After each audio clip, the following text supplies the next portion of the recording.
Hi, everyone. Welcome and good morning. I hope all is well. Thank you so much for joining the live stream. I hope my audio is great. If you can hear me, let me know. If you can't, let me know. Today, we're going to be going over everything that you need to know about the home ownership process. And before I get into it, we're going to pray because this stream would not be happening if not for our Lord. So let's pray and then we'll get right into it. So, Father, Lord, I want to thank you so much for all you've done.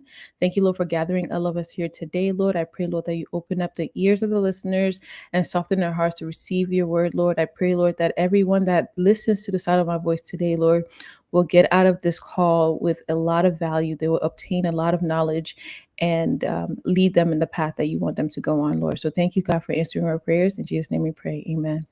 Okay, so thank you guys so much for joining. I'm super excited for today's live stream, and I'm going to be talking about everything or like what I wish I knew before buying a home and mastering the home buying process. And a lot of what I'll be discussing today will be coming from this book here called Your Essential Roadmap to Home Ownership. So there are going to be some screenshots that I'll be sharing with you. And yeah, let's get into it. And there's the barcode there. I'm going to make it bigger. I'm going to get off the screen in a little bit. So there's a barcode there. You can scan it if you are interested in purchasing it, but we'll get more into it at the end of this stream. So, all right.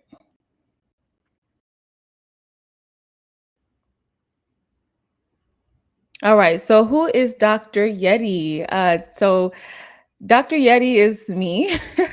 And my name is Dr. Yetunde Elagundoye. I was born in Nigeria. I moved to the United States when I was a wee lad. I came here in fifth grade and I lived in the DMV, Maryland, specifically PG County, for all the way until 2020. And I attended Howard University College of Pharmacy, and that's where the doctor comes in. I'm a doctor of pharmacy. I moved to Atlanta during COVID and became a real estate investor. That was where I got my feet wet into the world of real estate and decided that real estate is where I am meant to be. I decided to be an agent while I was working. I did pharmacy. I was a pharmacist, worked as a project manager, and then became a real estate agent. And now that's what I do full time. And I truly enjoy it. And I find a lot of purpose in what I do. And as an educator, I love educating. I love teaching and showing people everything that they need to know based on my experience and my knowledge. And of course, using wisdom to navigate the real estate world. So, yeah. But yeah, please let me know if you guys have any questions, put it in the chat. If you have any thoughts, put it in the chat. I would love to hear and share your opinions. So, what is the purpose of this live stream? And the target, our goal is, to talk about my experience as an investor and a homeowner, right? I've invested in properties and live in a property that I own myself. So um, we are going to be having a conversation about that. I'm going to also, the goal is to empower you to purchase a home with confidence. Okay. We want you to purchase a home knowing full well what you're getting yourself into. A lot of people purchase a home not really knowing what comes with it. Outside of the financial aspect of home ownership, there's a lot of responsibility that comes with it. And my goal here today is to answer any questions that you have, but also prepare you mentally so you know what you're getting into before you purchase your first home. And also to provide practical steps, step by step, from A to Z, everything that you need to know about the home ownership process, and answer any questions that you may have in the process as well. So yeah, like I said, if you have any questions, make sure you just put in, we will go from there. So I'm going to expand this screen so you can see it. And so this is a screenshot of the book that I initially showed in the beginning. It's The Journey of Buying a Home, and it shows you from beginning what you should be thinking about. We're going to be going over, is home ownership right for you? your mental state, what you should be thinking about before you purchase a home. Are you mentally prepared for home ownership? This is where we delve deep into just the psychological aspect of being a homeowner. Secondly, we talk about your financial foundation. And I have a loan officer here, Amir Lomax. He's going to be answering some questions that you may have about home ownership in a moment, but we're going to be talking about your financial foundation and then building your dream team, building your loan officer team member, your real estate agent team member. Like, this is important because you don't want to just have anyone on your side when you're purchasing your home. You don't want any real estate agent that doesn't really value your well-being, and as well as your loan officer should also be very knowledgeable and very invested um, in your well-being as well in the home buying process. And then part four, we're going to be talking about shopping smart and offer wisely. So we're going to be talking about how to shop for a home, how to offer wisely, what you need to know, everything you need to know about the home ownership process, from the offering stage all the way to the closing table. And then part five, we're going to be talking about sealing the deal. So, what happens at the closing table, uh, even just talking about what happens with the offer at the closing table. We're going to delve right into it at the end. And then finally, we're going to talk about, after you have your keys, what you need to look out for, you need to prepare for, and how to mentally prepare for the things to come for your home ownership process. So we're going to delve right to it. If you have any comments, any questions, please make sure you write them down or put them in the comments in the chat. So preparing the mindset. Okay. So first you want to look at your lifestyle currently, right? Does your current lifestyle support owning a home right now? Ideally, you want to have a house, you want to be a homeowner, but does your current lifestyle support home ownership? So ask yourself these questions and think about it. Really, really think about it. We're going to give some time for you to really just put your mind into this. Does your current lifestyle support owning a home right now? Do you plan to stay in the same city for at least 3 to 5 years?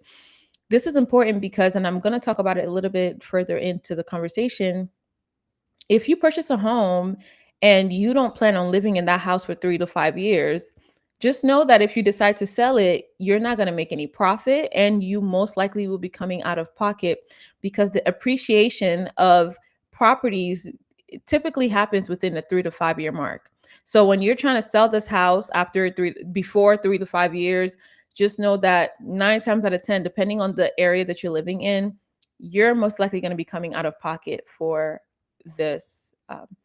So let's see. All right. So her main life says, amen, amen. Oh, okay. Yeah, for commenting. So then the second question that you need to ask yourself is, I have reliable income. Do you have any reliable income? Very subjective, as we all know, income uh, or even just 1099s, it's not right now. Do you have, you can say, okay, I can rely on this income when the time comes to purchase a home. I'm not going to be fearful that maybe 1 month you're not going to have any income, or, things of that nature. Do you have something where you will be able to pay your monthly mortgage payments without any fear because your income is reliable? Ask yourself that question. Another question to ask yourself is, I'm ready for the time and energy it takes to maintain a home. Do you have the time and energy to maintain a home right now? Let's ask ourselves that. Think about, if you're living in an apartment right now, if you have like maintenance issues, like maybe your hot water isn't working or the AC isn't working. Do you have the time and the energy that it takes to purchase, I mean, not to purchase, but to reach out to a technician to fix something? Or do you have the necessary tools in place to do those things? Mindset, like, okay, I have all these things that I have to do already, but then now I have to worry about hiring a plumber.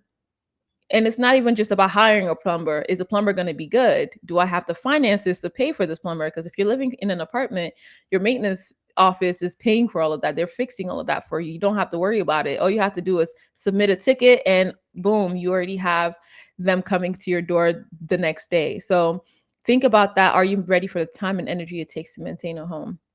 And then I'm not anticipating any major life changes like job relocation, school, family shifts. These are things you need to think about. If you decide that you want to get a house, but I've had a situation where I was working with a lady who is a contract worker. Her contract ends in 3 months and she's looking for a home. And the agent that she was working with told her she needs to hurry up and get the house right now before her her contract ends. And then you have to ask yourself, does this person have my best interest in heart? Right? Why would I hurry up and rush to purchase a home while I have a contract in place if I'm not going to have this job in 3 months from now? Do you have reliable income? Those are things that you need to ask yourself. Yes, you can hurry up and get the house, but then what comes after the contract ends? How are you going to maintain the monthly mortgage payments after that? Those are things that you have to think about. And even in that situation, you got to question the intentions of the realtor. And also you got to ask yourself, why are you purchasing a home in the first place? Are you buying it just because you just want to say that you have a house, or it's because you can actually afford it and it's the next move for you to go to make? So those are things that you need to ask yourself before deciding that you want to purchase a home. So now I want you to take some time to reflect on why you want to purchase a home. Why do you want to buy a home? And I have scripture here to kind of give you direction on how to think about it, right? So, for which of you intending to build a tower does not sit down first and count the cost, whether he has enough to finish it? And that's Luke 14, verse 28. So ask yourself this: why am I buying a house? Am I buying a house because I have the finances? Am I buying a house because my cousin's uncle told me that it's time for me to buy a house? Am I buying a house because my friends are owning homes and I don't want to, miss out, fear of missing out? Those are things that you need to ask yourself, because if you are doing it for the wrong reasons, you will purchase the wrong house and you will find yourself financially struggling to make your monthly payments because you purchased a home for the wrong reason. So ask yourself these questions. Those are things that you need to think about. So while we wait, please just, like I said, comment in the chat. Let me know what your thoughts are, why you decide that you want to purchase your first home. So now we want to get our money right. Okay. So as you can see, I have this little doggy here, but get your money right. You need to understand the market in your desired area. We're going to be talking about that. We're going to be talking about how to calculate your expenses.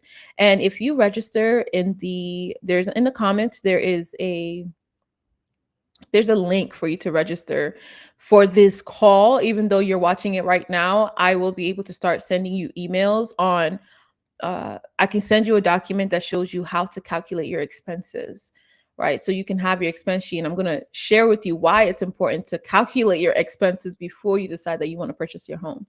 And then we're going to be talking about understanding pre-approvals. And I'm going to, like I said, I have Amir Lomax here. He's the loan officer, and he can answer some of the questions prior to starting this call, questions that you may have while we're on this call. So, all right. What loan is right for you? We're going to talk about what loan is right for you. I'm going to, let's see. One moment. Let's see if Amir is able to join. And if Amir is able to join, we will. All right. Let's see if we can. Hey, Amir. Hey. Can you hear me? Yes, I can hear you. Awesome. Yes. Can you please introduce yourself, and then we can discuss a little bit more about the financial aspect of home ownership? Hi, okay. My name is Amir Lomax. I'm a licensed realtor and mortgage lender in Virginia and Maryland. in Soon, Georgia. Awesome. Awesome. Yes, I did have some people register for this event that are from the Maryland area, so the DMV area. Okay. So you may be able to answer some of their questions. So I'm going to go ahead and make this bigger. So now, if you can answer, like, I'm not a loan officer. I just go by what I know, my experience as a realtor. So I can answer these questions very limitedly, but you definitely have a lot more experience in lending. So um, I'm going to talk about the loan type. So we have FHA, conventional, VA, USD, and jumbo. I know with FHA, you can go as low as 3%. I put 3.5% here, but can you talk a little bit about what a FHA is and the benefit of it and the requirements of getting an FHA loan? So FHA, the credit score actually goes down to 500. You have to put down a little bit more. You can put down up to 10%, and you can get in with the 500 credit score. It benefits the lower credit score buyers because you're able to put down as low as 3% to get into a home. It says about a 580. That is correct. We do about a 580 on ours. One of the best loans you can get is a conventional 3%. I see on here it says five, but if you have about a 680, you can get a 3% on that one. Okay, interesting. So what you're saying is you can get a conventional loan for 5%. So now let me ask you this. What's the difference between a conventional and an FHA loan? I wasn't aware that conventional can go as low as 3%. I knew about a 5%, It's but I like a didn't know about secret, and it's actually the best rate. with a 3%. Yeah, it's around one of the best rates you can get. Um, it's really about the buying power and the strength of your credit. It just shows the buyer where you're at, and if they think you're going to not meet the conditions or not. There's more conditions on different sets of loans. Okay, so let me say this. So with the FHA, who can get the FHA? Like who are the people that would benefit from receiving an FHA loan? First time home buyers would benefit the most who are struggling in the credit part of their application and also have a limited down payment. A lot of FHA programs will Okay. cover your So down if you payment cost. okay, so there are down payment assistance programs with FHA loans. Correct. There's down payment assistance programs with almost every loan, but FHAs cater to those the most. And you can combine those with your government grant programs as well in your city. Okay, that is so good to Government in the know. city. Okay. Okay, so now why would somebody choose an FHA over a conventional or a conventional over an FHA loan? FHA loan comes with something called PMI, which is private mortgage insurance, which is something that the mortgage company is going to put on your overall mortgage to make sure that you don't default on your loan. Or if you do, they make sure they get their extra cut of money from that. Conventional loans do not come with PMI insurance. Okay, so are you saying that with FHA, if they have PMI, how does that affect them? Like the monthly payment, would that make the monthly payment for FHA loans, even though it's easier to receive, it would make it more expensive every month to pay for your FHA loan over a conventional loan? Correct. Depending on how much you put down and the price of the home, your standard FHA will be more often more expensive mortgage than your conventional, but you can also drop down your PMI after you get to about 78% equity or 22% equity, more to say. Okay, so let me ask you this. So if you decide that you wanted to switch over from an FHA to conventional loan at any point in time with your home ownership, is that possible? Yes, wouldn't be financially feasible. You would want to just Mm, pay down your equity and knock off your PMI, and it basically will be the same. okay. Okay. So, but I thought that the only way that PMI gets knocked off or MIP would be with conventional, and with FHA you have your mortgage insurance for the entire 30-year duration of the loan. No, you can ask for it to be removed when you pay down your equity to about 78%. So when you pay down 22% of your loan and get it to where you only owe about 78% left, you can get your PMI taken off. Because that's the same as putting down 20% of a conventional loan, I see. So which let is me the other ask. way around the PMI. Okay, okay. So now, are you saying that a conventional loan, if you can have the credit, you have the debt to income ratio, is a conventional loan better than a FHA loan? It's stronger in the long run because you save more money, especially if you're putting down 10 to 20%. You're not paying that PMI for 5 to 7 years, which is a payment that does not go towards your equity. So it's a faster way to build equity. But if you're I only going to be see. in the home 3 to 5 years, an FHA may be the better option. It's all in your financial planning and your planning of your home. So you have to be strategic, essentially. You have to be strategic about what you're doing with your property before you decide on a loan. Correct. Yeah, that makes a lot of sense. Because if you decide that you want to live in a house forever, an FHA might not be feasible. But if you decide that you want to live within 3 to 5 years, maybe an FHA might work for you. Yes. And the thinking is your FHA, your first home, is not going to be your forever home. It's just your first. So you should Yeah. use that to parlay it into a larger home or more forever home. Make it a rental, get someone else to pay down the PMI for you, pay down your mortgage, refinance out, or pull out equity. Okay. That sounds good. Okay. So what about the VA? Let's talk about that. I'm very familiar with it, but maybe you can speak a little bit more about it. Who who is the best person that a VA loan can work for? VA loans are for your military personnel. They're a very strong loan. They also are zero down. Okay, so meaning you don't have to put any money down for an FHA loan. I mean, for a VA loan. Correct. And one misconception is a VA loan is a one time thing. It's more of a pool of money. So you could have a VA loan for, let's just say, 1.2 million. If you only bought a home for 500,000, you do have the 700,000 left. Okay, so you can have multiple VA properties. You don't have to Correct. just have one. That's nice. Okay, that's very good to know.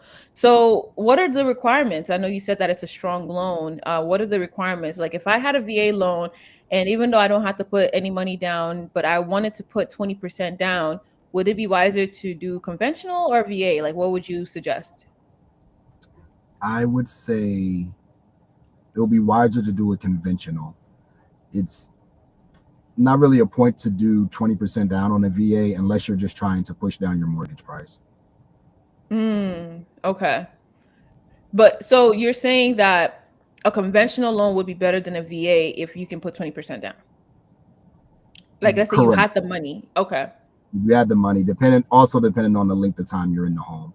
There's like a Okay. graph that you can do, and there's going to be two lines that cross. It's going to let you know, and you can do those for each different kind of loan to let you know where you're getting your value from your equity at and how many years it's going to take. Okay, that's good to know. What about the USDA loan? What about that? USDA is also an excellent loan, but it's more for your rural areas. Your population can only be a certain size, Mm, but it's also a zero down loan. okay, so like farmland, like like what type of properties? I know you Farmlands said are the most known, okay. but it's really almost any kind of single home property. It's just those are more known because those are in the more rural areas. So it's just about in an area or a city that has a very small population of people. Correct. Okay. What about the requirements? What are the requirements to have a USDA loan? Believe the USDA will also go down to a 540. I believe some companies do, maybe Okay. even a 500. I will have to recheck. I'm not Okay.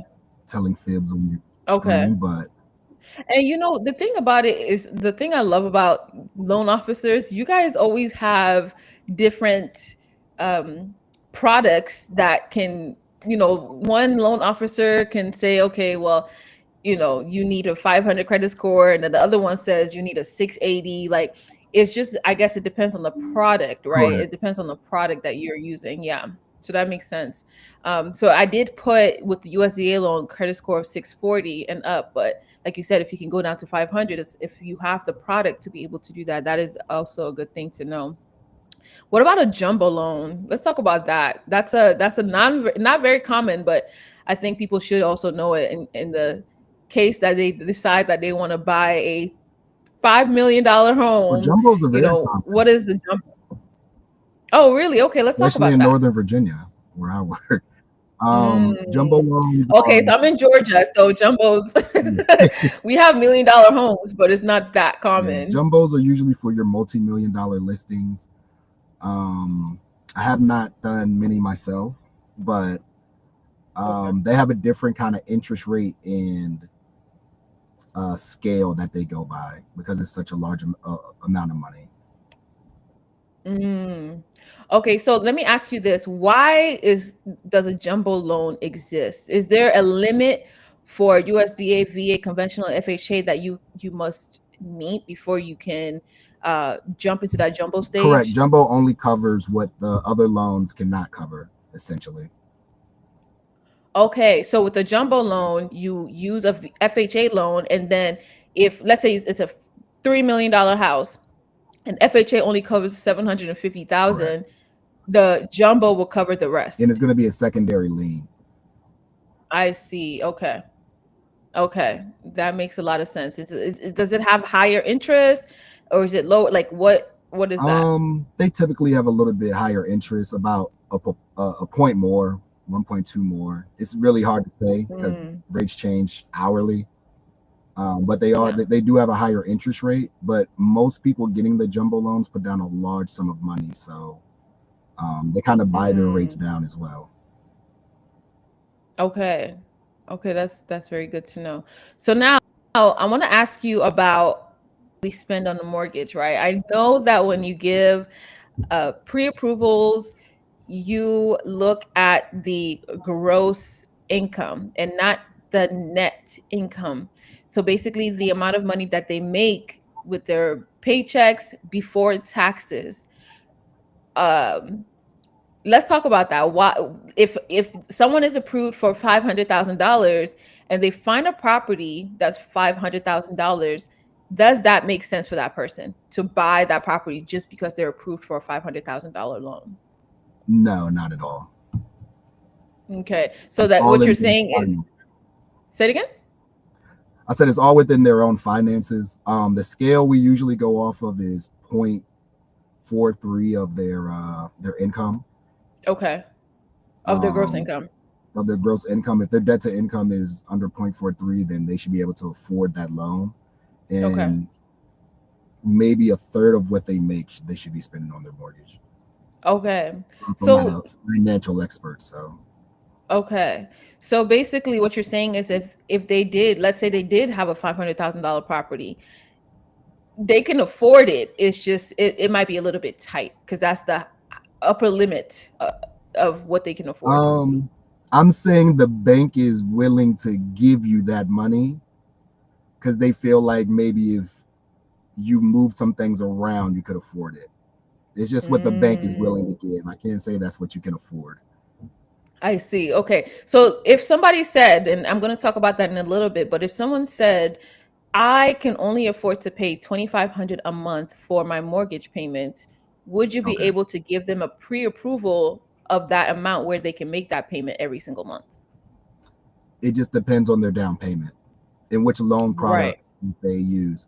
These are just your conventional loans. I'm sorry, your standard loans that you can use, but there's also other loans you can do. You can do an interest only. You can Okay. do a non-fixed rate.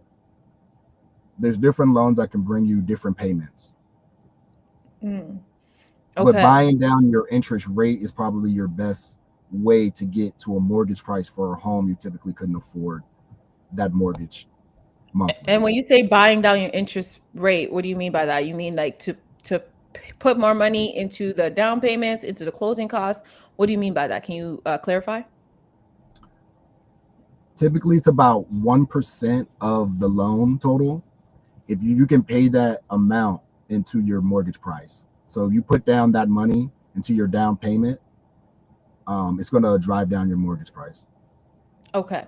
So if what you're saying is in order for me to buy down my interest rate, I need to put down about 1% of the cost of the home into the down payment. Correct. Okay, that makes sense.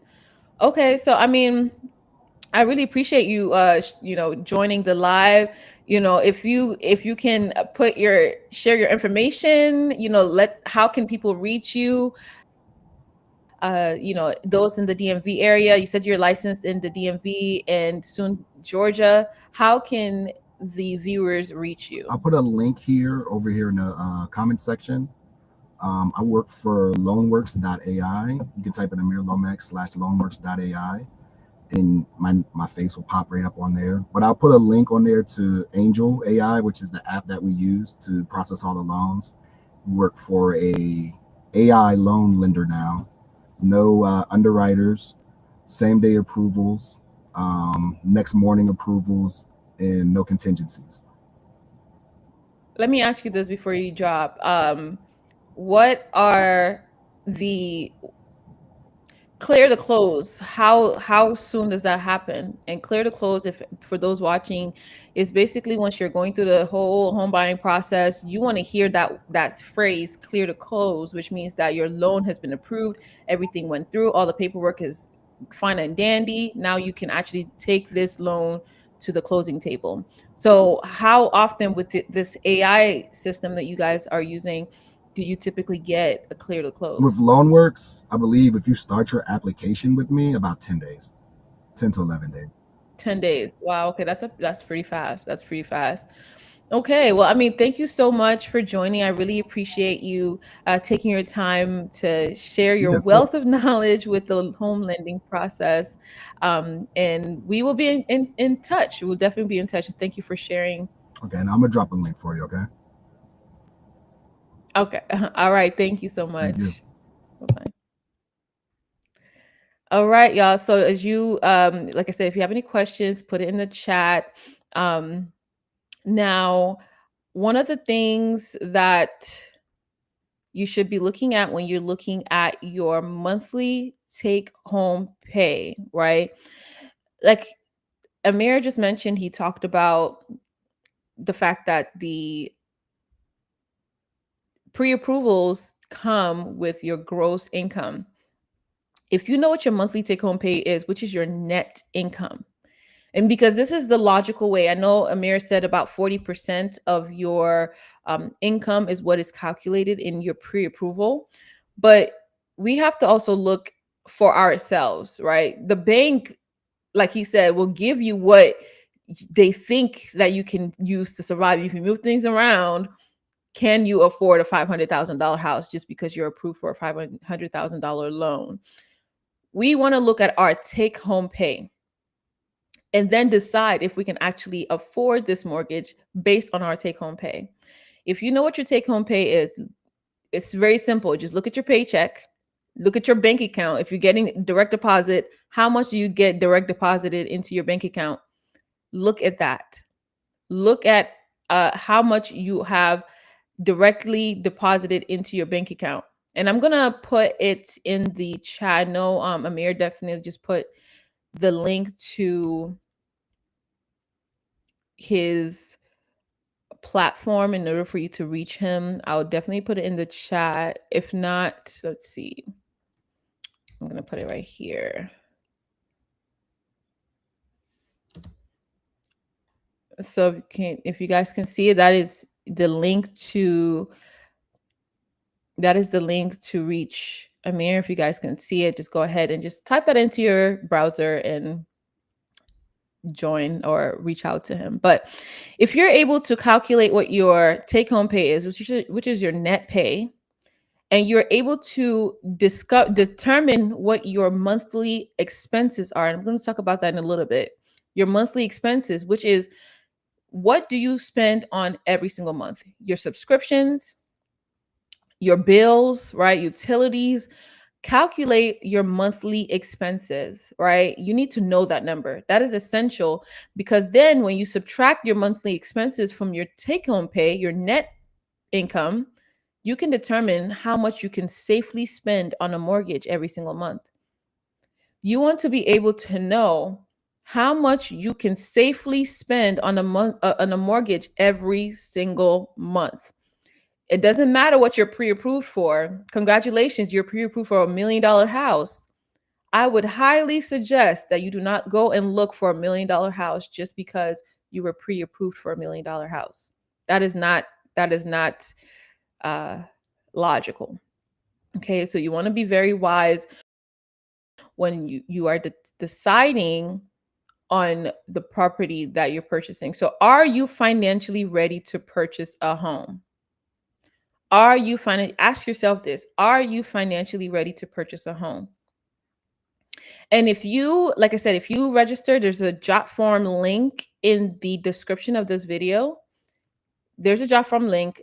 Register for this webinar. I know the webinar is happening right now, but if I have your email, I can send you a copy. It's going to be a copy from the book, a copy of your expense sheet, what it should look like. And you can add to it, you can take away from it, but you need to know what your expense sheet should look like.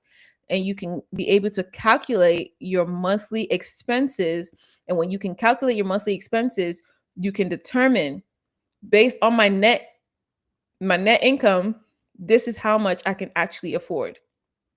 And another thing I need you to understand is, when you go through your monthly expenses, right? And 9 times out of 10, you're most likely going to be going through your bank statements and all these things.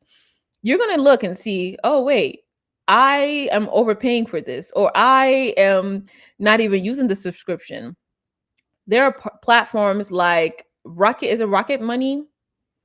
It's a basically like it sorts through all your spending and it helps you determine what your monthly expenses are, when your next bills are due, things of that nature. If you don't want to sort through your own bank statements, I would suggest that you get an application like Rocket Money. I want to say that's what it's called, or just go on Google and search it. But there are platforms that you can use to calculate what your monthly expenses are. So you need to know this before you get into purchasing a home. So once you determine your monthly expenses, once you determine your net pay, and you subtract your monthly expenses from your net pay, you can determine how much you can safely spend every single month on a mortgage. And so, the scripture that goes along with this: be sure you know the condition of your flocks. Give careful attention to your herds, for riches do not endure forever, and a crown is not secure for all generations. This is Proverbs 27, verse 23 to 24. And this is important for you to know this, because it's saying that right now you may be able to afford it, right? You may be able to afford it, but when situations come up like plumbing, you got to pay for plumbing. Maybe a pipe burst, or maybe your HVAC is down, your AC is not working. Do you have money in reserve to be able to pay these things and still be comfortable with paying your mortgage? These are things that you need to keep in mind. These are things that you need to think about before you decide that, hey, you know what, I can actually safely purchase a home where I'm making 2,500 a month on mortgage. These are things that you need to keep in mind. Okay. So yeah, think about this. Are you financially ready to purchase a home? So now, choosing the right team. It's very important that you have the right people on your side before you decide to purchase a home. You want to have the right team, because these are the people that sometimes, as an agent, we work with people and we become like psychologists, right? We therapists, not psychologists, therapists. We're here helping people, like, praying with them and helping them through the hard times. Maybe the house isn't selling, or maybe they're having a hard time getting pre-approved for a loan, or things of that nature. We end up becoming like therapists, right?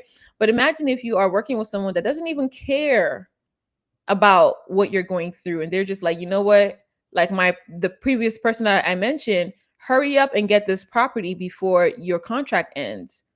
Once your contract is over, how are you going to be able to make the monthly payments for your mortgage? These are things that we have to think about when we're choosing a right team. And then we're going to be talking about the types of questions that you ask your agent and lender before you commit to your agent slash lender. Okay. So you want to keep in mind, as we're going through the next couple of slides, keep in mind what values that you are looking for in a lender and an agent. So this is your team. This is your real estate team. Okay. So the top two, your real estate agent and your lender, those are people that you are most likely going to be in contact with most of the time, the entire time, from A to Z, from beginning, from pre-approval all the way to closing. Those are the two people that you will be closely in touch with the entire process. Then we have the real estate attorney and we have inspectors, and we have a lot more in the team, right? We have appraisers, we have a couple of other people in underwriting team. But the real estate attorney, well, let me start with the real estate agent. Your real estate agent helps you find the right home, negotiate, and guide you through the home buying process. Like I mentioned earlier, your agent is like that person that advocates for you. This is the person that, even if your lender is acting wrong, the agent will go in and fix that for you. That's your agent. Your agent is the one that is supposed to help you negotiate the right prices, closing costs. Hey, can you fix this before my client purchases this home?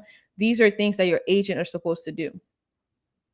Your lender, who's your lender? Your lender helps you understand what you can actually afford and provides the loan to purchase your home. Now, as Amir mentioned before he dropped, your lender can tell you what you can afford technically, right? The bank, what the bank is willing to give you technically. So, I mean, if you work with your lender and say, hey, I know I'm approved for $500,000. However, I only want to make 2,500 in monthly payments. Can you tell me how much I can safely purchase in a home? And your lender is supposed to help you in that regard. Okay. And then you have your real estate attorney. They review the contracts and ensure everything is legally sound. Like I said, let me tell you something. Your real estate attorney, they have so many other clients that they're working with, right? Your real estate agent is the one that makes sure the contracts and everything looks good. Your attorney just processes it. Your attorney is like, sometimes your attorney will say, hey, there's no signature here. We need this document, da da da. But your real estate agent is the one that really goes through everything to make sure that everything is in tip top shape. There's nothing missing. All the documents are signed, all the I's are dotted, and the T's are crossed. So your attorney has that responsibility as well. But technically, they have so many other people that they're working with that they might miss some things. And that's where your agent kind of comes in. And then you have inspectors. These are people that will help you with determining how your property is, the foundation, what's going on with the foundation of the house, the HVAC system is down. You need to make sure you check this out before you purchase the home. They look at the deck, for example. Those are things that the inspector looks at to make sure that everything is in tip top shape before you decide that you want to purchase a home. And so your real estate team, like I said, is essential.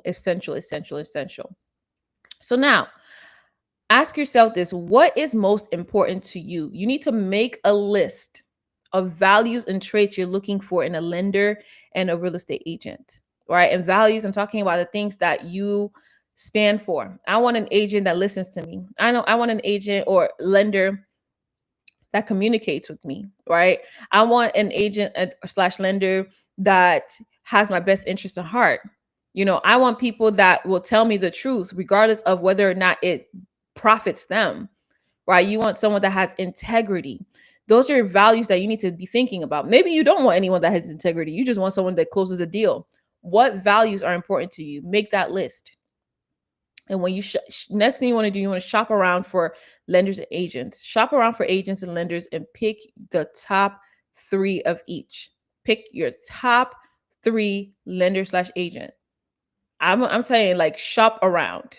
Go on Google Maps, research, ask for referrals, like, do some shopping. Don't just stick with the first person. Typically, a person will stick with the first person that they see, unless the agent slash lender is such a good person, and it's not impossible. Because I have had situations where people choose me, first person that they see, they want to work with me, right?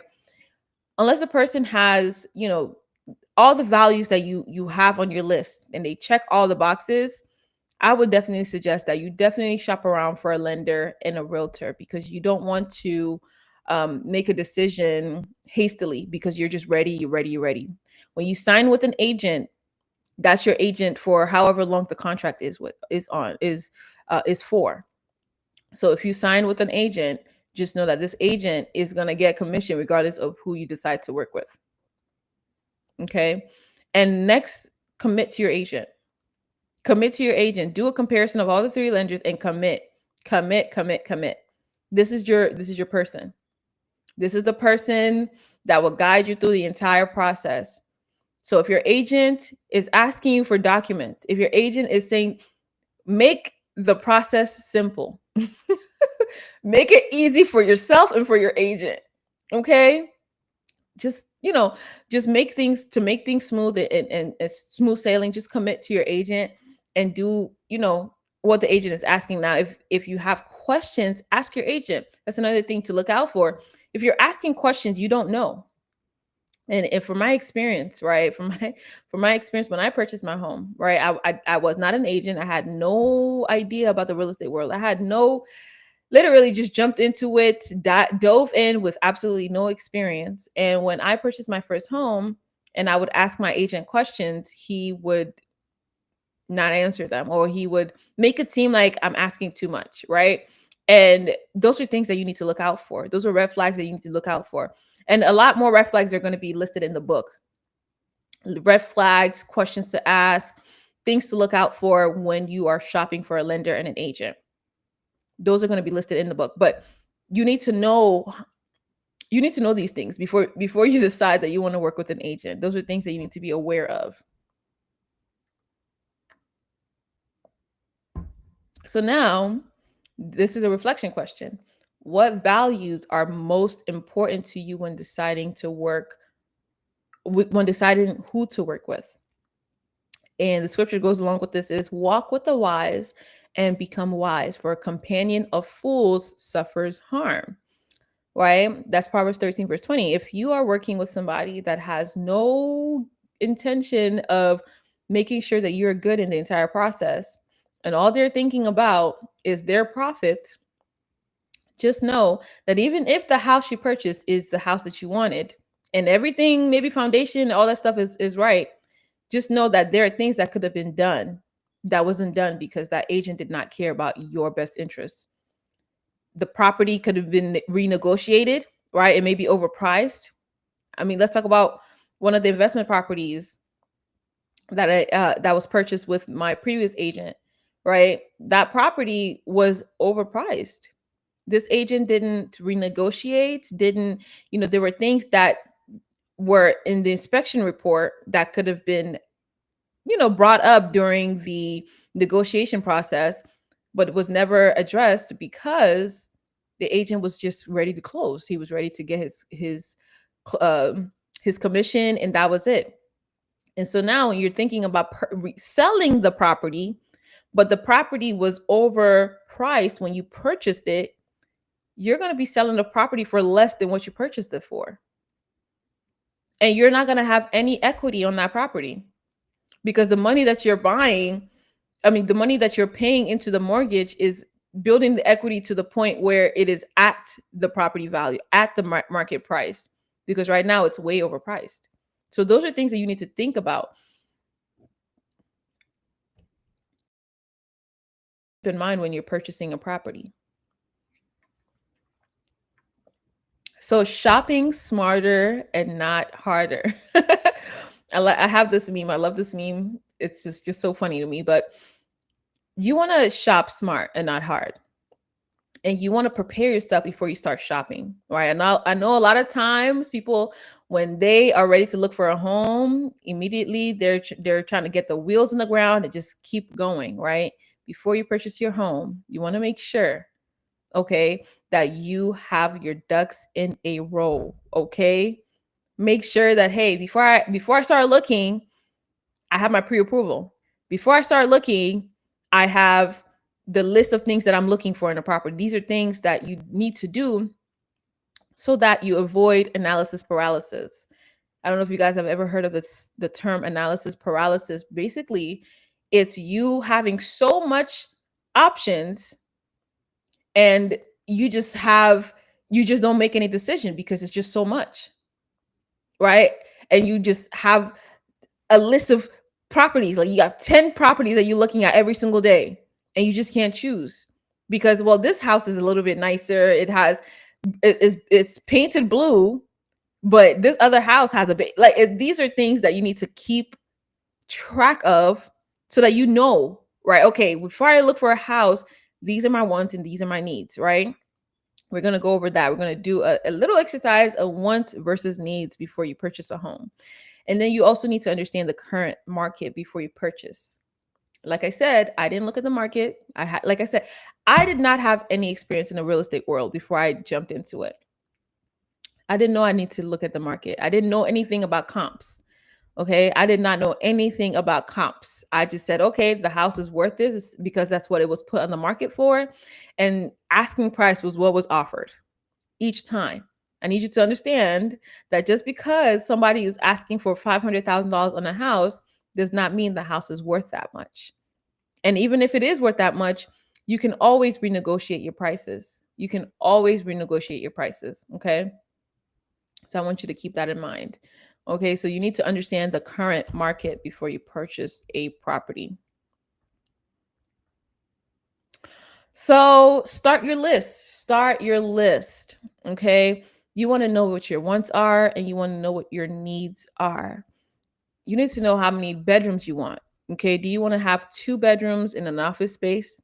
Do you want to have 3 bedrooms and one of the bedrooms is going to be an office? Or um, one of the bedrooms is going to be a um, guest room? Maybe, those are things that you need to keep in mind. Now, if you have 3 bedrooms, do you want 3 bedrooms or do you need 3 bedrooms? Maybe you can get away with 2.5. Maybe you can get away, oh, not 2.5. You can have 2.5 bedrooms. Maybe you can get away with 2 bedrooms in the foyer or a study. You know what I'm saying? Like maybe you can get away with that. Okay. Number about half. Okay. Maybe you want 3 bedrooms, so maybe you can get away with 2.5. Okay. Maybe you can get away with, whatever. Do you want that or do you need that? Ideally, I want a 3 bedroom, 3 bath, but I can get away with 2 bedrooms, 2.5. Okay. Those are things that you need to keep in mind. The neighborhood is also um important. Okay, I know Amir, ooh, whoops, also put his email. I'm sorry, I didn't share that. But if you guys want to reach out to Amir, this is his email. I put it in there as well. Do you want a safe neighborhood or do you need a safe neighborhood? Is it okay, if the neighborhood is getting gentrified? I'm okay with the area being gentrified. The area doesn't need to be safe. Those are things you need to think about. I'm laughing, but people, sometimes people don't really care because, maybe they're okay with the neighborhood. They've lived, that's where they grew up. So they're okay with purchasing a property in that area. You need to know what you need versus what you want, right? And then like office space. Do you want office space? Or like I said initially with the bedrooms, are you okay with 1 bedroom or 2 bedrooms and an office space, or 3 bedrooms and one of the bedrooms is an office space? Think about that and just go through the list. Make your own list, make your own feature list, right? I want this, I want that, but I need this and I need that. Those are things that you need to keep in mind before you start shopping. Because when you start shopping, and let's say you never really cared about a basement is cool, but it's not really the top of your list. It's not at the top of your mind.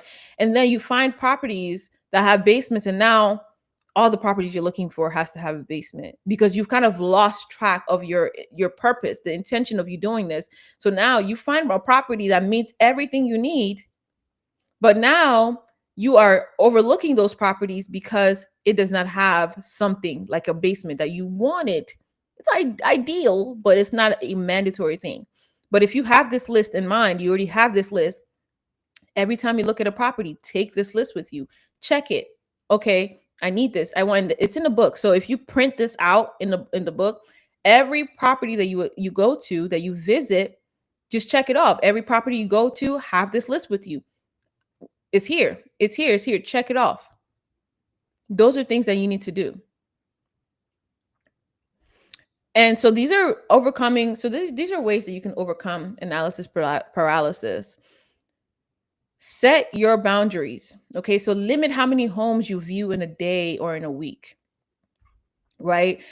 Listen, as a real estate agent, we come across hundreds of properties a day.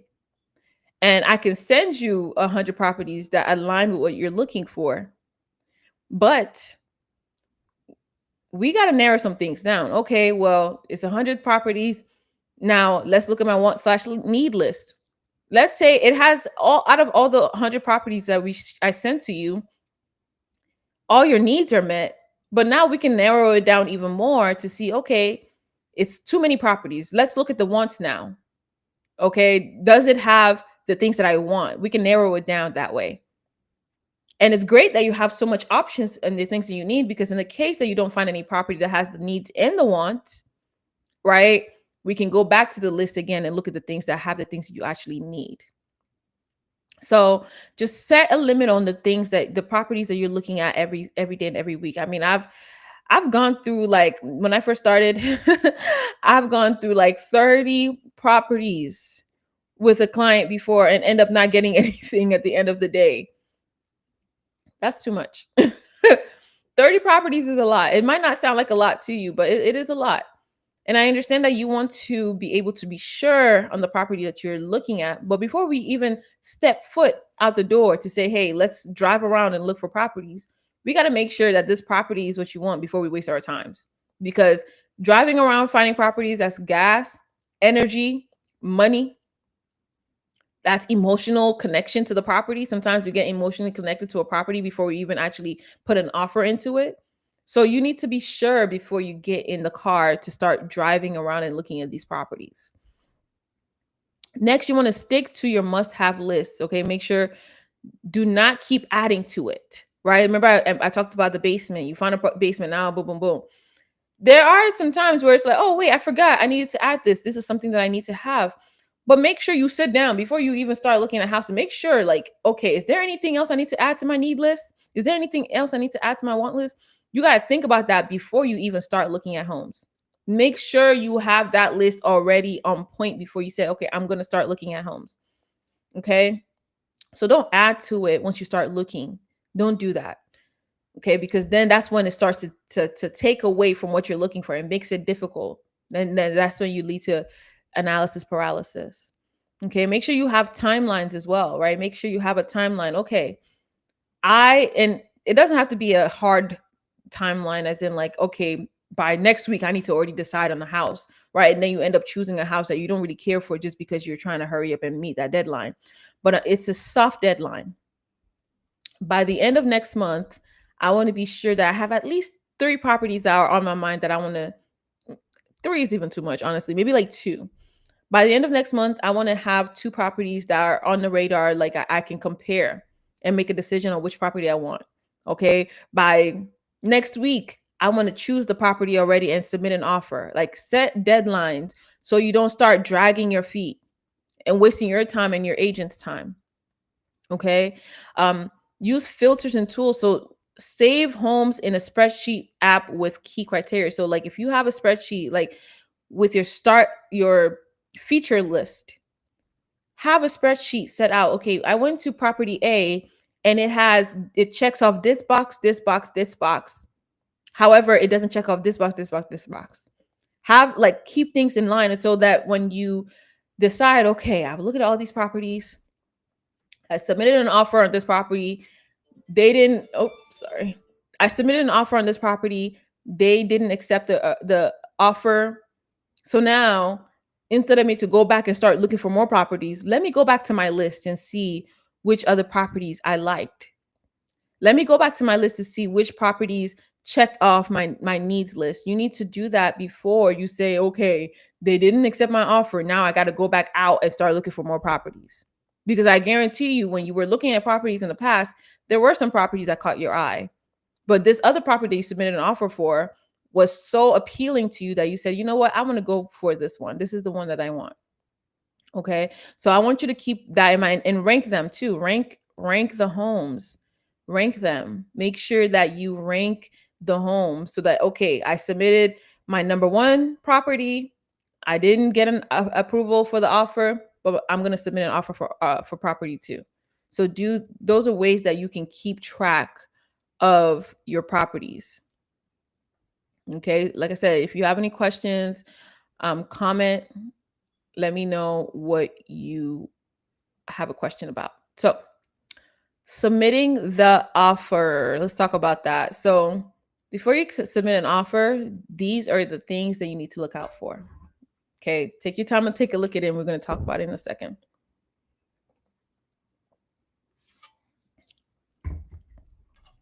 Okay, before you submit an offer, these are the key factors to consider. Okay, recent sales slash comps. Remember, I told you I had no idea what a comp is or comp was. I know what it is now. I'm an agent, but I had no idea what a comp was. And you will find out today if you didn't know what it was.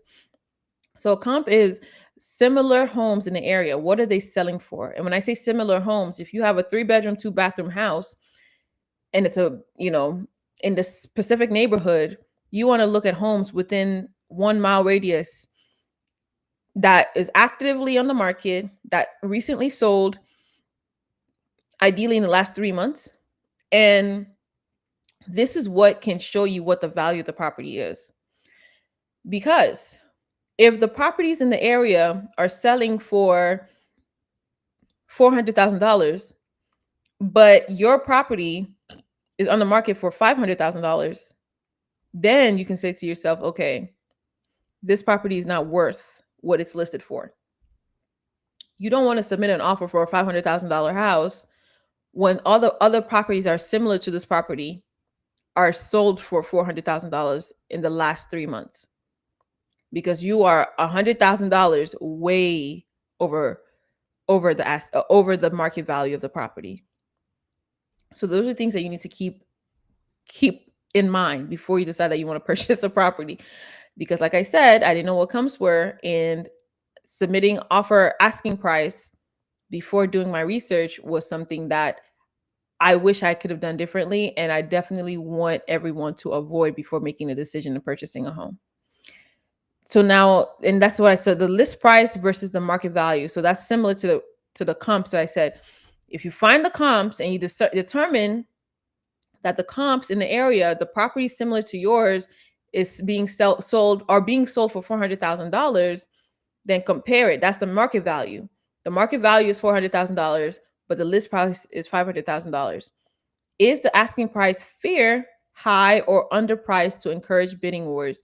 Your agent can help. And this is where your agent is supposed to come in. You can do your own comps. It may be a little bit difficult to do your own comps if you go on Zillow and compare other properties that sold in the last 3 months, but it's not as helpful. It's not as accurate. So I would suggest that you reach out to your agent and say, hey, before we submit an offer in this house, what are the comps? What are the comps? Because like I said, you don't want to submit asking price if the property is not worth asking price. Ask for the comps, okay? The days on market is also very important. If it's been sitting for a while, you may have room to negotiate. If it's new, expect competition. So if a property has been sitting on the market for one day, let's say it was listed yesterday, and the property is listed for $500,000, you know it's worth $400,000, and then you say, hey, I'm going to submit an offer for $400,000, that person is most likely going to say no, because they think that the house is worth $500,000. Some of you may know, if you already have a property that you own yourself, and in your mind, my house is so beautiful, it's worth $1 million. Okay, so I'm going to put it on the market for $1 million, but the house is really worth like $300,000. The seller is not going to want to accept anything less than what they listed it for, especially if it was listed for one day. But if the house has been listed for 70 days, 80 days, they have a little bit of, they're ready to sell this house. You know what? I'll take it. You know what I mean? You have a lot more room to negotiate because the house has been sitting on the market for a lot longer. The seller is more likely to negotiate on the price of the property. So those are things that you need to definitely look at. Market conditions. Is it a seller's market or is it a buyer's market? In a hard market, full price or above may be necessary. So let's think about this. If it is a seller's market basically means that there are a lot less properties on the market. Inventory is low and people want to buy the house, right? So they have a lot more competition for people wanting to buy the house because there are a lot less properties on the market.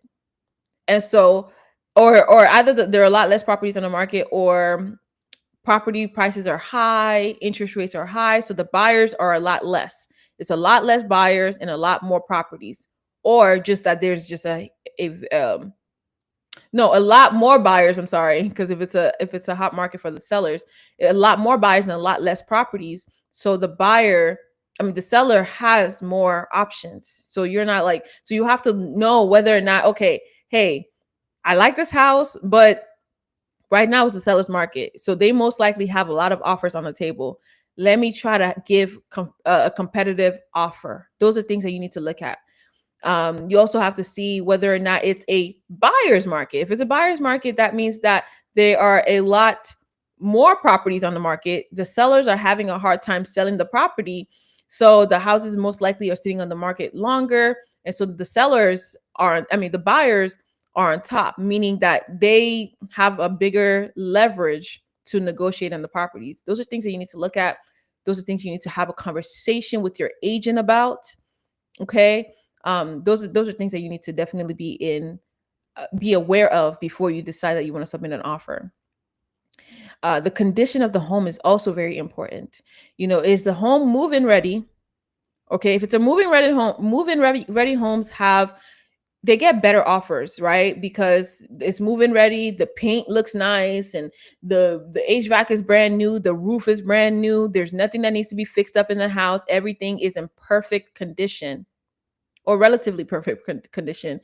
Then you can say, okay, it's a little bit more competitive compared to the other properties that may need a little bit more work. So even though there are other properties in the area that the comps look about similar, like, okay, maybe the homes are sold for $400,000 in the area, a lot of those homes may need some work versus this other property, which is already move-in ready. There's no work that needs to be done. They upgraded everything. The appliances are upgraded. All of these things are upgraded. These are things that you need to be aware of before you say, okay, like the house is worth $400,000. You're asking for 500,000, but I might be willing to pay 425 because of all these things that you've already done to the property. Those are things that you need to keep in mind. Another thing is your pre-approval limit. I kind of talked about it a little bit. You don't want to exceed what you are truly comfortable with. Those are things that you need to keep in mind. You don't want to exceed what you're comfortable with. Forget what you're pre-approved for. What are you comfortable with? So your net income minus your expenses, your monthly expenses, that is the amount of money that you may be comfortable with spending on a monthly mortgage payment. And your emotional readiness. Are you acting from peace or pressure? That matters more than it sounds. A lot of people purchase a property because they don't want to miss out. They have that FOMO and they're saying to themselves, I want to purchase a home. I want to purchase a home today. My cousin just bought a home. My best friend just bought a home. I can only afford $1,100 a month, but that's fine because I can afford to buy a house. We're going to talk about it a little bit more later, but I want you to understand that your monthly mortgage payments are not going to stay the same for the entire duration of the mortgage loan. If you have a 30-year mortgage and your monthly payments started off at 1,100, I want you to know that it's not going to remain at 1,100 for the entire duration of the loan. Okay, that's something that you need to keep in mind. So if you are emotionally trying to rush, right? Are you feeling pressured to purchase a home just because you don't want to miss out, just because you feel like it's the right thing to do, just because maybe you're saying, oh, I'm at the age where I should have a home. I want you to take your mind out of that and just be logical a little bit and say to yourself, I can afford this house, but is it something that is right for me to do right now?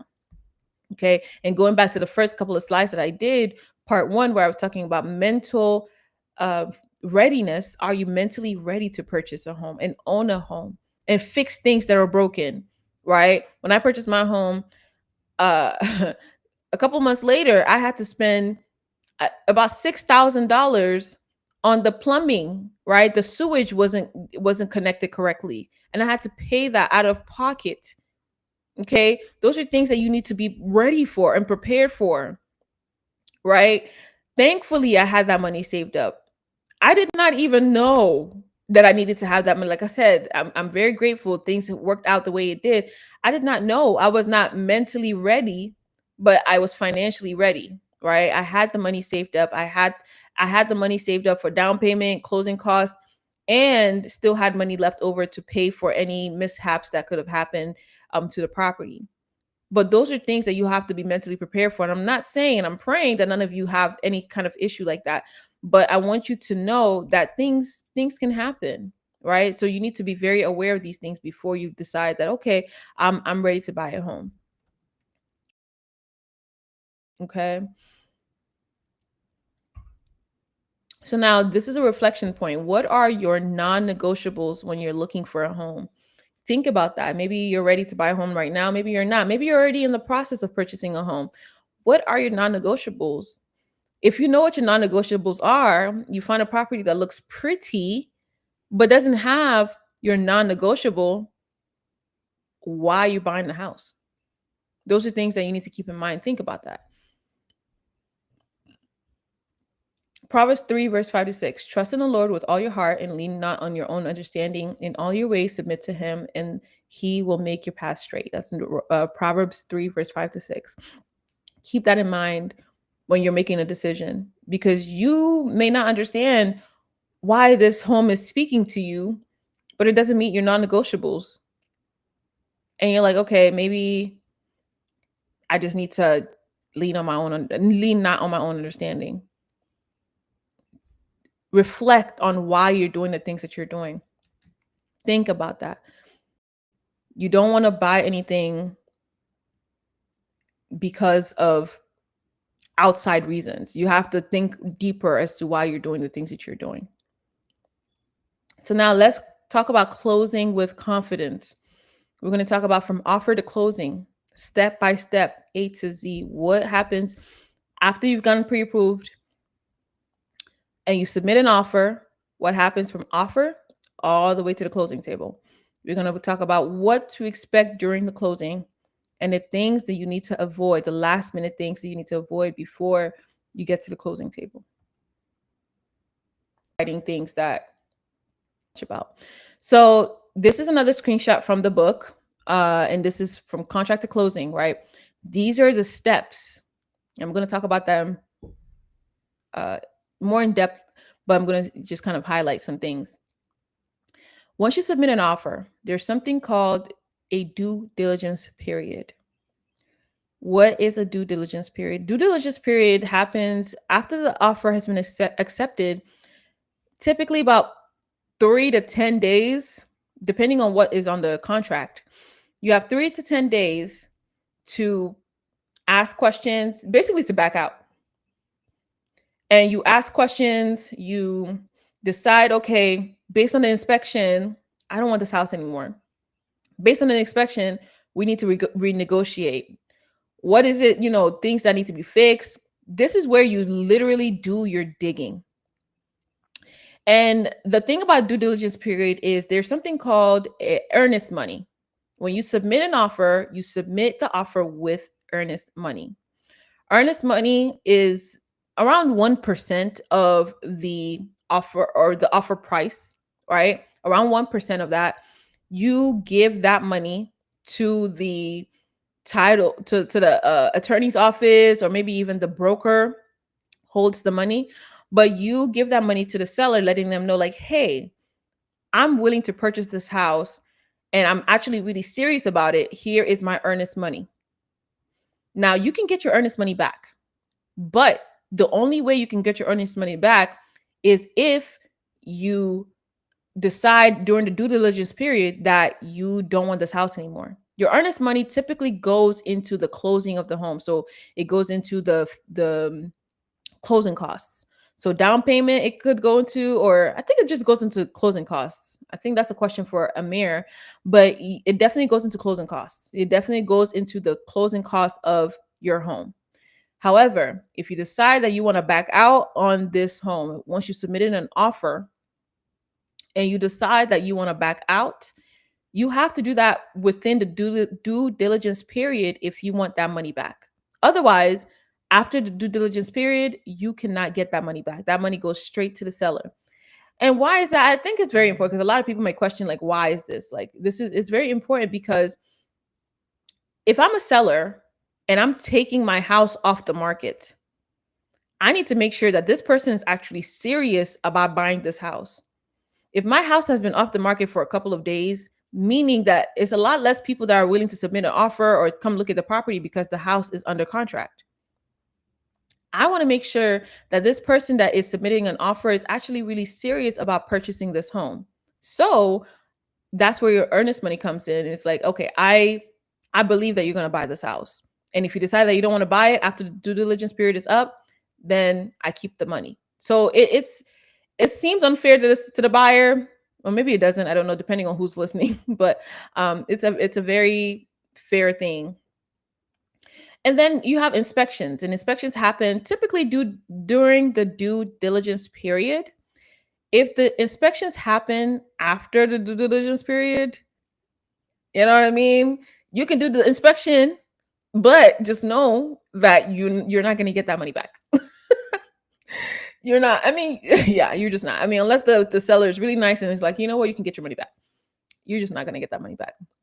So make sure that when you're doing inspections, it's within that due diligence period. And when you're working with an agent, make sure that you have ample days. So when you're submitting an offer, you want to give, typically it's like 3 to 10 days, but 5 days ideally, because within 5 days you can order the inspection. It can come in the next day. You get the results, decide, okay, based on the results, I don't like what I see. Another thing with inspections is you want to make sure that you are there with the inspector before you decide, okay, yeah, I don't like it. Because typically the inspector will go by themselves and then they'll take pictures and then they'll let you know what they see. But I would suggest that once the inspector is at that property, that you are there with them. You can ask them questions and you can see for yourself what the property is like. I wish I did that. I wish I did that because there were things in the crawl space and the foundation of the property that, yes, I like on paper it was okay to pass. However, when you go in person, you see certain things, you're like, oh, okay, I wish I had seen this before I actually closed on the property. So make sure that you make some time to go see the property with the inspector. You can ask the inspector questions. And also, I would definitely not suggest that you go with the inspector that the seller suggests. Don't go with the seller's inspector. Go with your own inspector. Your agent could suggest an inspector, or you can hire your own inspector.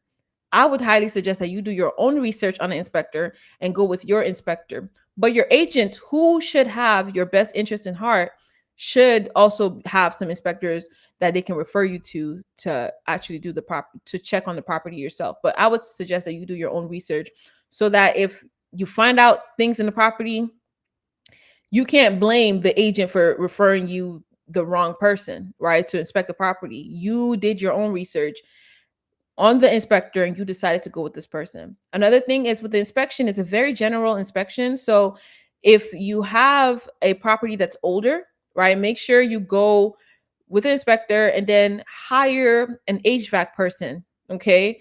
Let me tell you something. Purchase the property, HVAC, this was in 2022.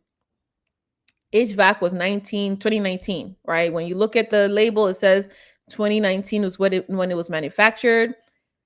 And that was what, 3 years, right? So you think, oh, it's a fairly new HVAC system, right? Fast forward, property has been closed on. Let's just say that the HVAC system is not as new as you think, right? Because when you speak with the seller and you find out that the HVAC was actually a secondhand HVAC system, right? Meaning they purchased a used HVAC. So there were problems with the HVAC, and the seller may or may not have known about it, but they sold the property with the HVAC system that looked relatively new, but was actually defective. Okay, so make sure you hire HVAC person, right? Make sure you look at the roof. Make sure you hire specialists to look at certain things. Look at the water heater, the age of the roof, the age of the water heater, the age of the property itself, the deck. If there's a deck, like the basement, look at everything. Look at the crawl space, mold, all these things. Like the inspector will look at the general things, but you can hire an electrician to look at certain things. Like these are things that you want to make sure that this is, and it's going to cost some more money, right? You're going to have to pay for all of these things out of pocket.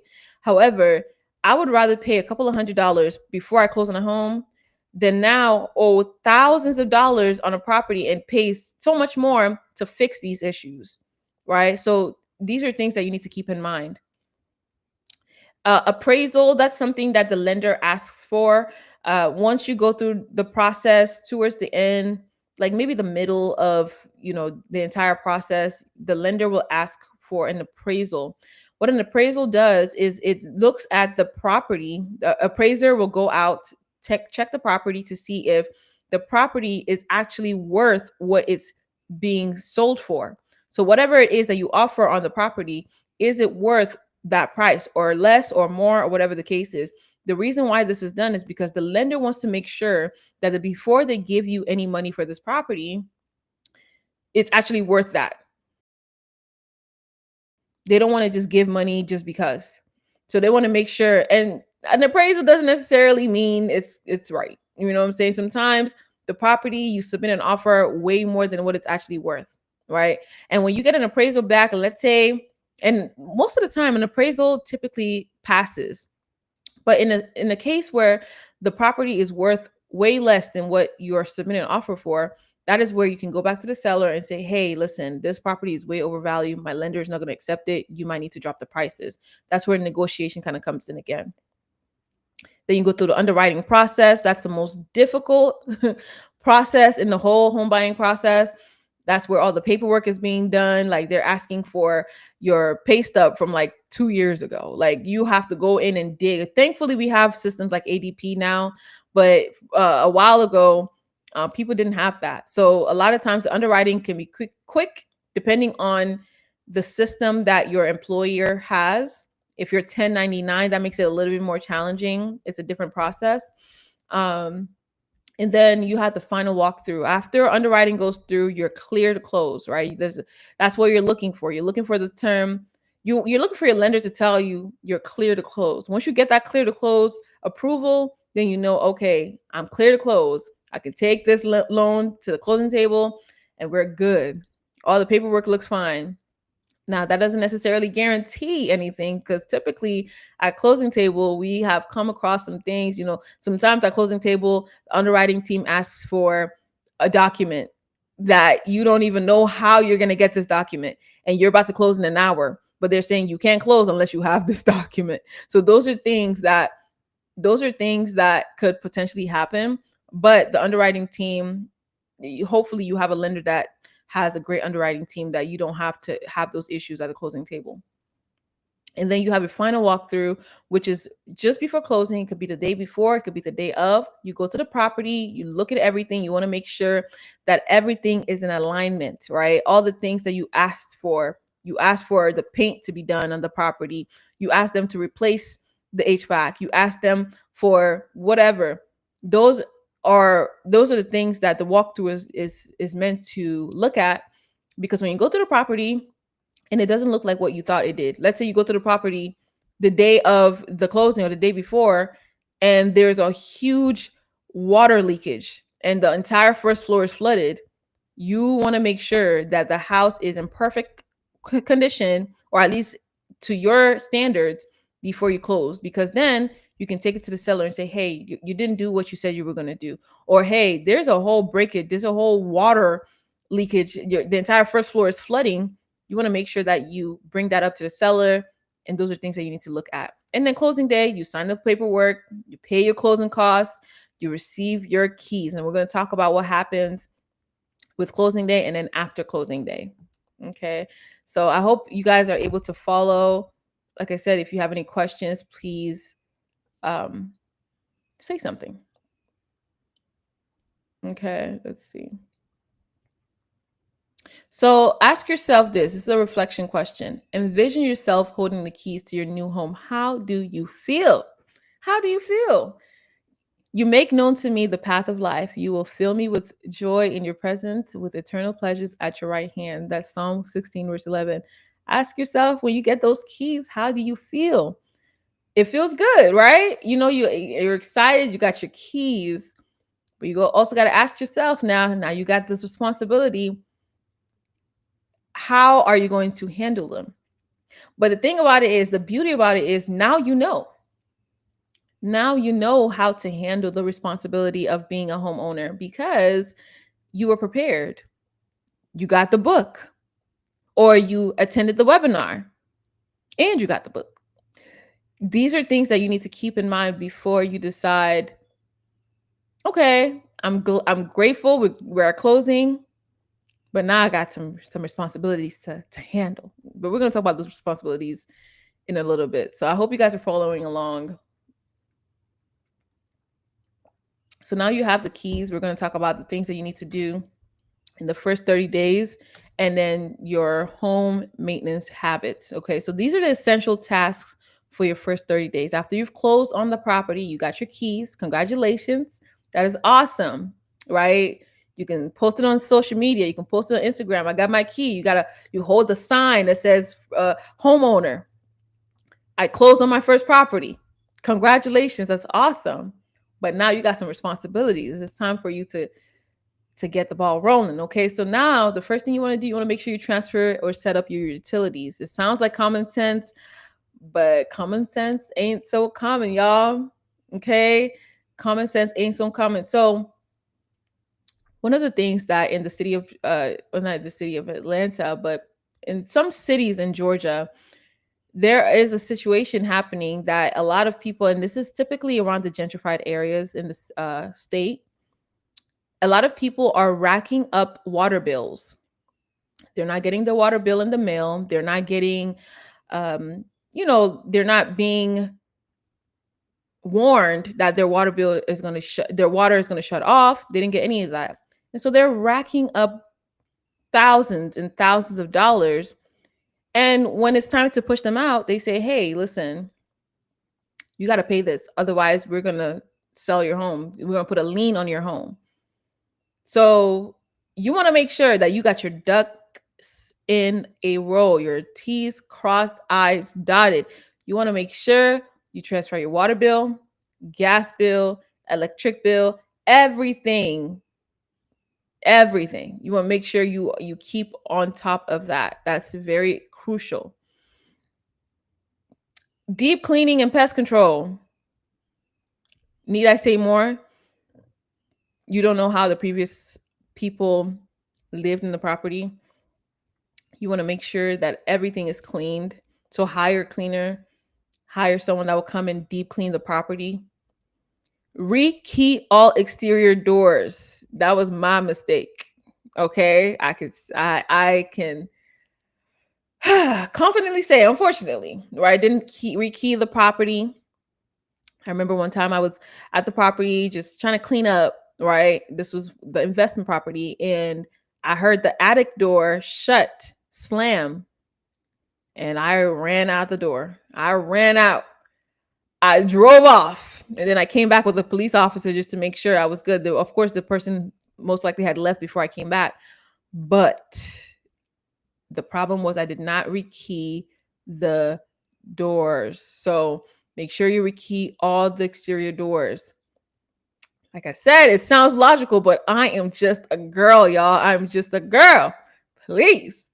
So those are things that you need to be very, very cautious of. Make sure that you change your address to USPS. That is a no-brainer. And of course, I never mentioned this before, but you need to know this now. If you have a home now or you're planning to purchase a home in the future, file for a homestead exemption. Homestead exemption. What is homestead exemption? You have property taxes every single year. And those property taxes are split in 12. Most likely, if you have an escrow account with your lender, those property taxes, if your property taxes are $6,000, it's a little bit high depending on where you are, right? Some people, their property tax is like 15,000. But if your property taxes is like 6,000, that is with your lender will pay off the 6,000 and then you would have to pay it off, but that's going to be paid off divided by 12. You're going to be paying $500 on top of your principal, on top of your interest, and on top of your insurance. You're going to be paying that. So that's going to add on to your mortgage, right? But if your property value goes up, 9 times out of 10, your taxes are also going to go up as well. So what you want to make sure that you do is that you file for homestead exemption. You file it one time with your county. I think some places are different. Some places are your city, some places are with your county. For me, it's with the county. If you file homestead exemption, your taxes are going to be reduced. Now, it's not going to be 100% cut, but at least you have some money that you don't have to, you're saving money, right? Let's save some money, okay? We want to save some money. So you want to make sure you file for homestead exemption. Once you file it one time, you don't have to file it again. Another thing you have to be aware of is if you decide that you want to refinance your loan, you have to refile for homestead exemption, okay? So yes, homestead exemption. Keep that in mind. If you don't leave here with anything, leave here knowing that you got to file for homestead exemption. Okay. So, wise homeowner habits to begin now. Okay. So, these are things that you need to make sure that you are on top of now that you have your home. Okay. Home maintenance budget. Finances are important. Keep a budget for your maintenance. So, if it's even a budget to save every month in case something may come up. So every month I put aside $500 just in case something comes up in the home. I have a little you know, bank that I put all my stuff in, all my savings in, just for utilities, just for maintenance, right? So maintenance could be HVAC checks. So checking on your HVAC, you have to do that every year. Checking on, I don't know, maybe whatever it is, utilities. I don't know, but there are things that you have to check on every so often on your property. Maybe if it's pest control, lawn maintenance, all of these things you need to have a budget for. Okay, keep that aside so that you can be prepared. You want to be prepared for that every month. You want to have the money saved up to cut your grass or to trim your maybe there's a tree that you have and you want to make sure that you cut it so that it doesn't overgrow on your property, but have that money saved up already. Security system or smart home, that speaks for itself. Review your insurance policy annually. Okay, outside of the homestead exemption, this is another thing you need to keep in mind. Okay, so your monthly mortgage payments, right? If you're lending, you're borrowing the money, your mortgage, you have to you have four things, and you have two things out of those four things that change typically. You have your principal, your interest, your taxes, and your insurance. PITI, PITI, right? Principal, interest, taxes, insurance. If you have a fixed loan, your principal and your interest are going to stay the same. Typically, your principal and interest it just stays the same. Now, if you have adjusted, I would not suggest you have adjusted. That's where the '08 crash happened because so many people had adjusted rate mortgages, ARMs, was what they call them. And that really messed people up. I don't want to get too deep into it. We can have a conversation about that separately, but you want to make sure you have a fixed rate income, which means that the rate that you had when you purchased your home is the rate that you're going to end up with towards the 30-year span of the loan, right? The exact same rate. Now you have taxes and insurance. Taxes, 9 times out of 10, if the property value goes up, your taxes will also go up as well.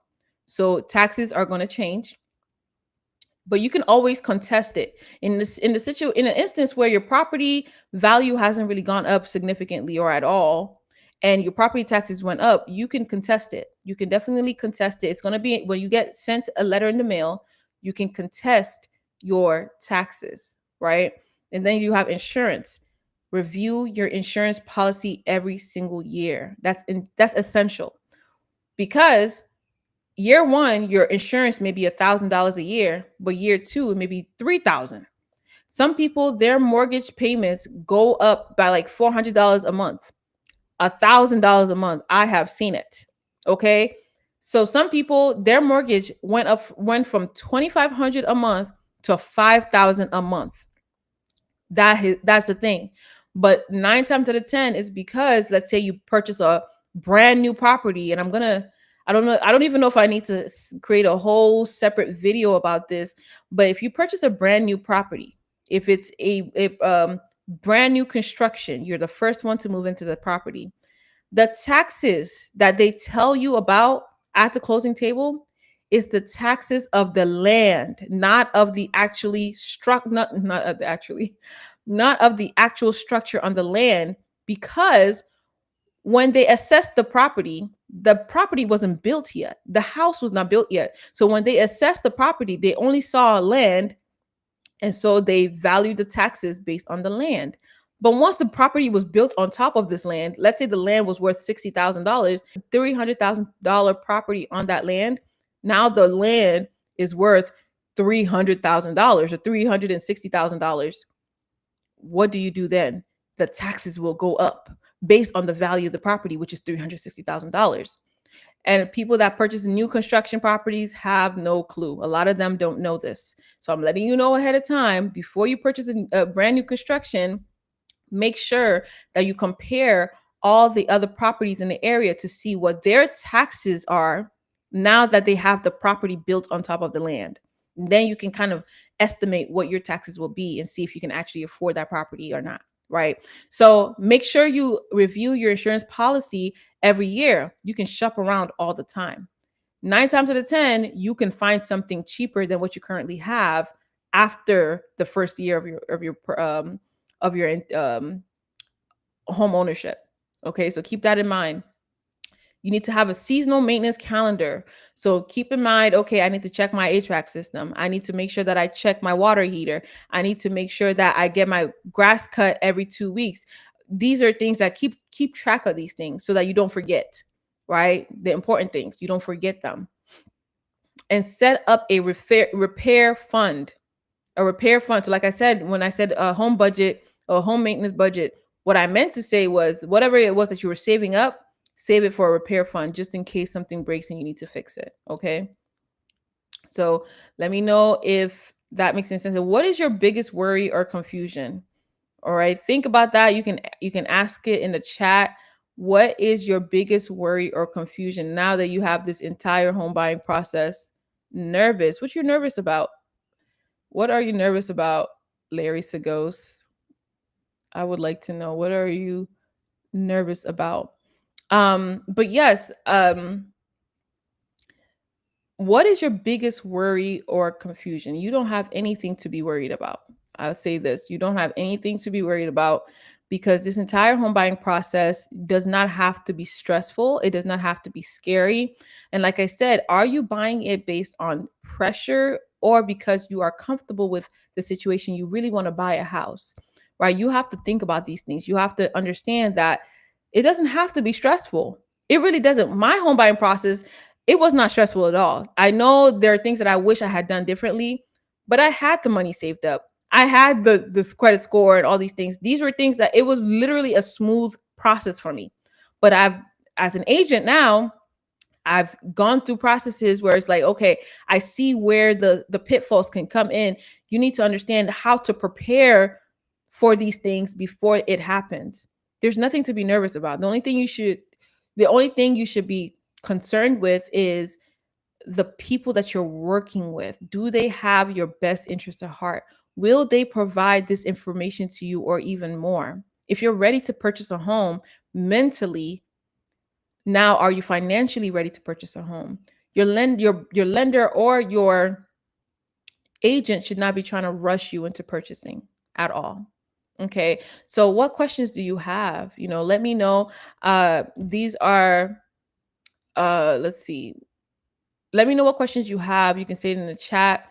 Um and before we even end this, I want to share this as a giveaway time. If you stayed all the way to the end and you want to get a free copy of your essential roadmap to home ownership, these are the rules. I have them in the description as well. You can follow these rules, or in the instance that you don't want to do this and get a free giveaway, you want to just purchase the book yourself, you can scan this barcode. The link is also still in the description as well. You can go ahead and purchase your digital copy. Now, if you want to purchase an ebook version, I mean, not an ebook, a physical copy version, that is coming very soon. It should be out next month. But as of right now, the ebook is what is available to you. So you can always scan. This is the first edition, so it's always going to have improvements. But if you want to do a free giveaway, you must follow all social media accounts. Dr. Yeti Real Estate on Facebook, Instagram, and TikTok. Leave me a good Google review of this event, because if I'm not your client, if I'm not your agent, I want you to be very honest about your experience with this, what you learned, and then post on your stories, and tag me that you're ready to purchase a home. Okay, so I've already shared it's all in the description. But yeah, so if you're ready to be a homeowner, I'm licensed in the state of Georgia and you are ready to purchase. Or if you have any questions and you just want me to help you, guide you along the process, even if you're not in Georgia, I'd love to help. You want to get on my calendar, you can always schedule some time on my calendar. It is here. I think it should also be in the description. If not, I will add it at the end of this. But just scan this and you can join. Get on my calendar and we can have a meeting, 15-minute conversation, and talk more about it. If you're in the state of Georgia, if you're looking for an agent, this is the way to book me. So, but yes, everyone, if you are, actually, I'm going to leave that up. If you gained anything from this, and if it really blessed you, please don't forget to leave a comment, like this video, share it, subscribe, because this video is going to be up. It's recorded on my YouTube channel and it's also going live on Instagram. On Facebook. So if you gained something from this and you feel like this blessed you in any way, shape, or form, make sure you share this, you like this video, and you subscribe to the channel and follow me on social media. It's all in the description. But thank you so much for joining. Thank you so much for staying till the end.